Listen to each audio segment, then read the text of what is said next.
welcome back to Cruising as Crew. My name is Lucy and today we are going to talk about all of my horrendous travel experiences to all of my cruise ships. If you watched my last video, you all know that my flight was cancelled, so I missed my cruise ship. I missed embarkation day. And this got me thinking about all of my travel experiences and actually realised I've been through quite a lot. So I wanted to share them with you today, not just to have a moan, but mainly because I want to share with you what I did to solve these issues so that if you have the same issues, after watching this video, hopefully you'll be like, okay, this is what I need to do. But just for those of you who are interested, a little update on the situation. I have been home 2 days now.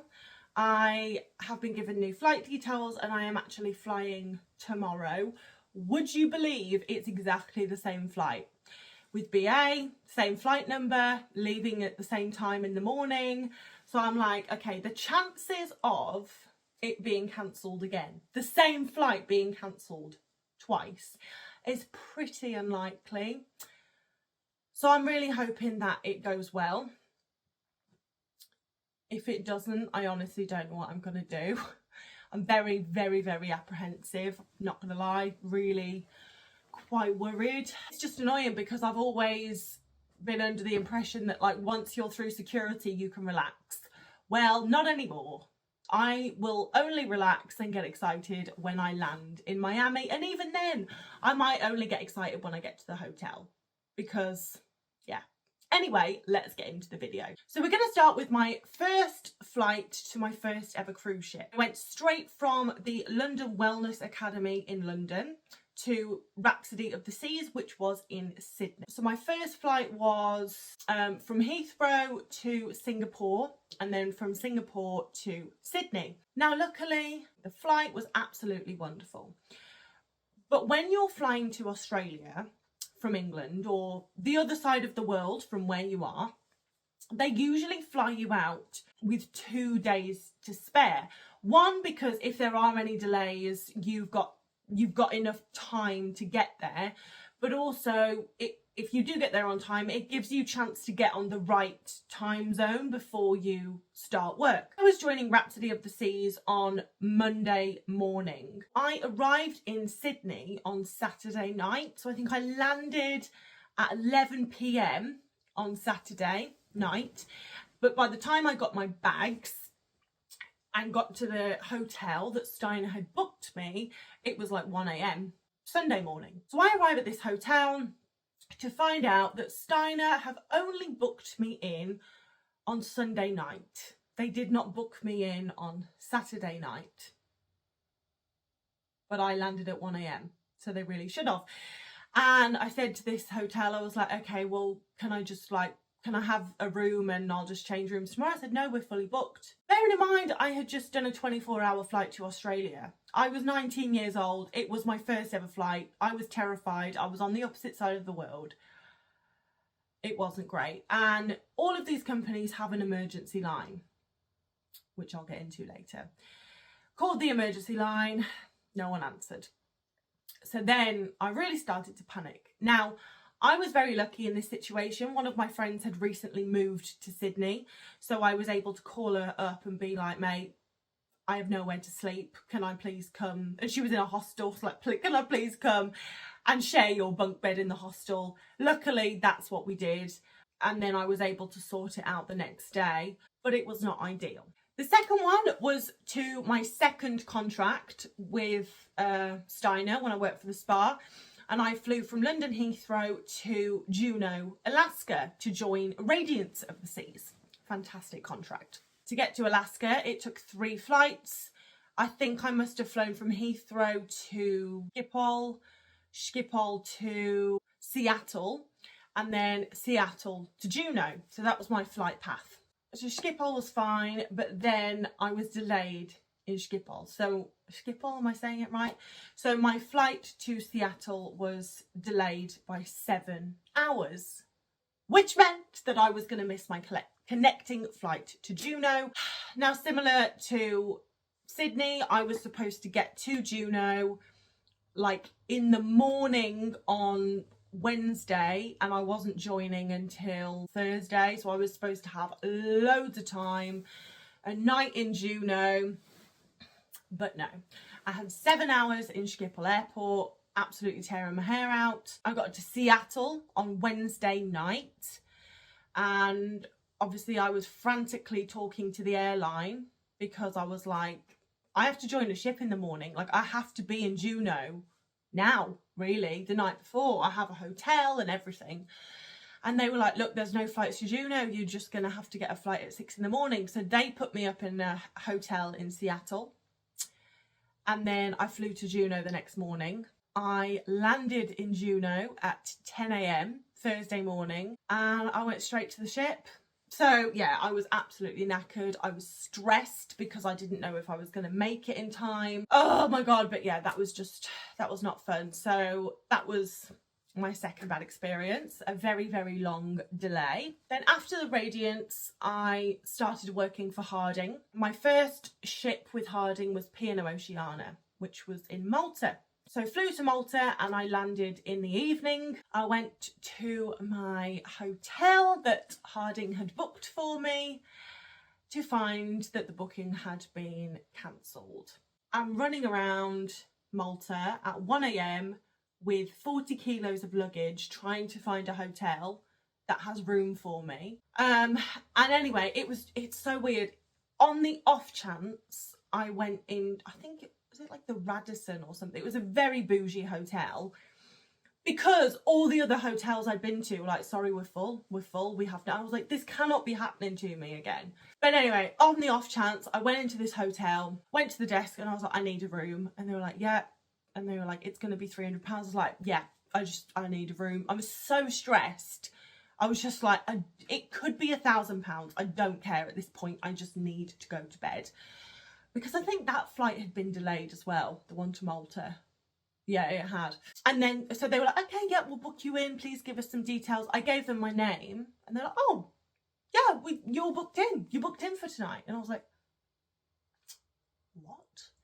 So basically, Harding had changed my booking from the first hotel that I went to this really posh hotel. So it was just by chance that I went to the right hotel. I did another contract on P&O Oceania, but I'm pretty sure everything was fine with my second journey to there. And then I started working for Virgin Voyages with Harding. So flew to the Scarlet Lady to set it up in 2020, before the pandemic, before everything, and lost one of my bags. Now again, I was very lucky because we were setting that ship up, so that ship wasn't going anywhere. So actually, I think my bag took 2 weeks to come, but we were still just docked in Italy, so it wasn't an issue. But that was stressful, losing my bag. Then obviously we all got sent home for COVID, and then I joined the Scarlet Lady again in 2021, but I joined in Southampton, so that was fine. Then the Valiant Lady in February 2022, if you remember, did my PCR test the day before I was supposed to fly, and I had COVID. I had managed not to catch it the whole time, and then the day before I was supposed to join the Valiant Lady, I got COVID. So I ended up joining like 2 weeks, even longer, maybe 2 weeks, 3 weeks later than everybody else. And then the last video you saw, supposed to be joining Scarlet, got on the plane, but it was cancelled. So yeah, that was just probably a very lengthy, rundown of all my horrible experiences. You know what? It's honestly no wonder that I'm anxious about flying. Anyway, what can you do if you find yourself in this situation? Preparation is everything. You need to be prepared for the worst. And you know I hate saying that because I'm a positive Polly. You know, I want everything to go well. But what is it? Those who fail to plan to fail. So you're going to get your flight details through, okay? Hopefully maybe 2 weeks before you go. Sometimes it's only a few days before you go. And you will also get your hotel details. Like 9 times out of 10, they will not fly you out the day you're supposed to join the ship because of shit like this. They will always fly you out 1 or 2 days before you're supposed to join the ship. So you will have a hotel. You need to check your flight details thoroughly. Don't scan over them. You need to read everything thoroughly. Your baggage allowance. Have they booked you enough bags? Because again, it's happened to me before where I've got to the airport and they're like, oh, they've only booked you one bag. I'm like, excuse me? Check your baggage allowance, and if it says one bag, or if there's any confusion, you need to email your company and say, I've got my flight details but you've only given me one bag. You should have 2 bags. You're going on a ship for 6 months. You need good luggage allowance. You need to check that there is enough time between connecting flights. So again, it's happened to me before where I was given a flight, I think it was when I went to Malta, I was given a flight with a connection. I can't remember where the connection was, but they'd given me an hour, and I think it was in Frankfurt, and anyone who's been to Frankfurt airport, it is vast. So an hour to get off the plane and get on the other plane, it isn't long enough. It's not long enough. So I emailed them back and I was like, I need a new flight, or you need to figure it, like an hour is not enough. So they gave me a new flight. But you need to like have a look at the time between connecting flights and be like, okay, is that enough or is it not? Because, you know, humans are booking these flights, human error.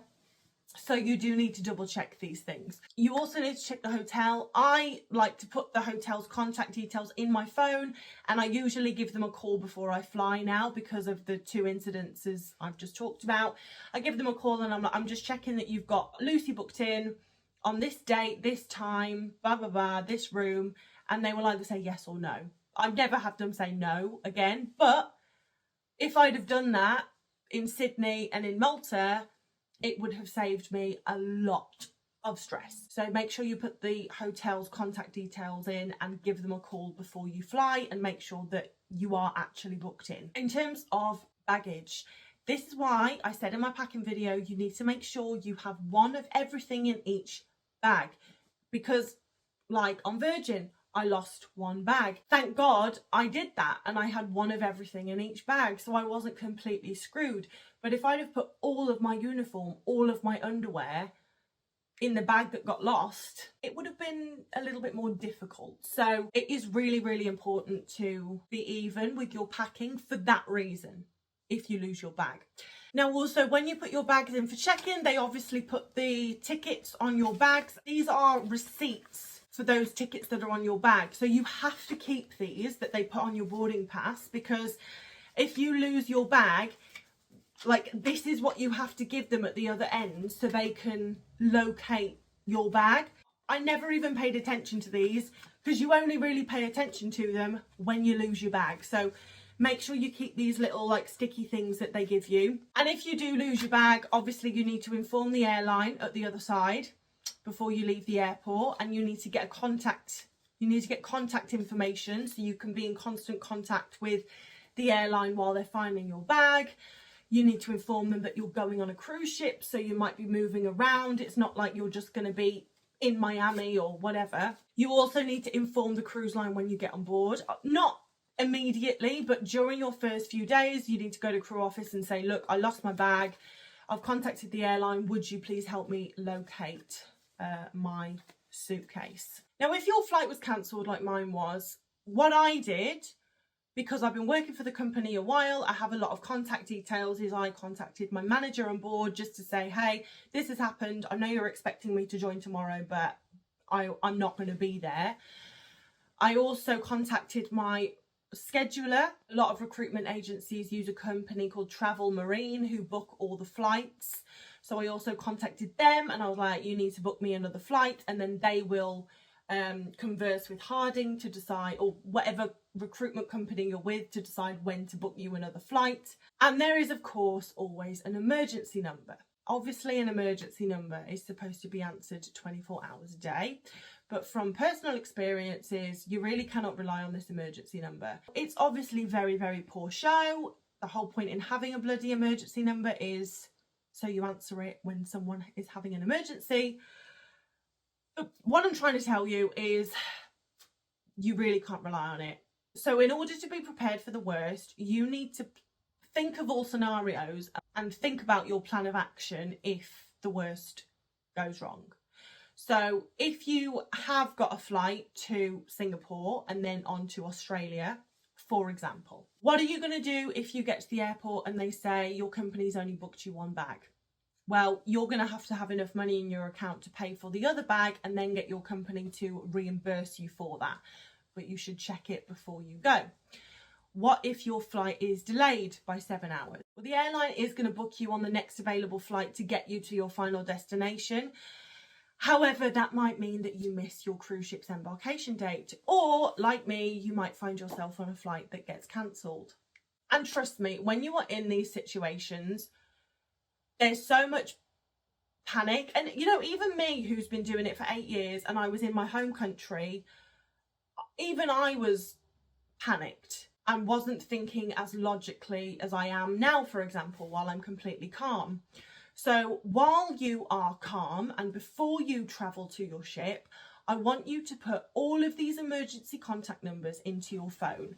You put your company's emergency contact in, you put your scheduler's contact in. I would definitely recommend asking your scheduler to put you in contact with the management on board the ship.